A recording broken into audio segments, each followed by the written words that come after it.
Ni colour hot selling lah. Ira tunjuk kakak ni semua warna-warna hot selling. Batik you kena pandai pilih warna. Terus naik. Pandai pilih warna, pandai pilih design. Oh, comel. Janguk. Kelata ya. Ni mocha juga. Ni. Ni pastel sikit lah. Tu mocha gerak sikit. Ni warna pastel. Hot ni kan. Kalau orang suka pastel, memang dia sangat-sangat suka hot ni. Ni. Dia pastel. Dia warna pastel. Pastel je ni. Dia tak ada lawa ni, comel ni. Ni cantik ni. Batik Kelantan. Baju dia ni. Baju. Lepas tu ni kain dia. Ni. Ni rabu.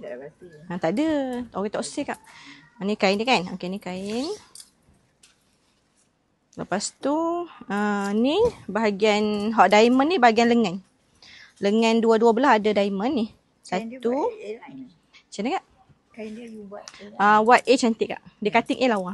Kalau buat belah belakang tu dia jadi tak nampak design. Dia kena kalau baju kurung, batik mesti kena buat cutting A. Ni belakang dia. Ni. Dia buat siap-siap dah. Batik dia special ya. Dia buat siap-siap dah. Siap-siap dah. Bahagian baju, belakang, lengan kan. Semua lengkap dah. Comel. Kain sejuk ya batik cotton. Kain sedap. Kain sejuk. Nak iron sikit lah. Iron tu biasa. Kalau orang kata tak iron tu memang buah dah. Ayat lalu. Ada.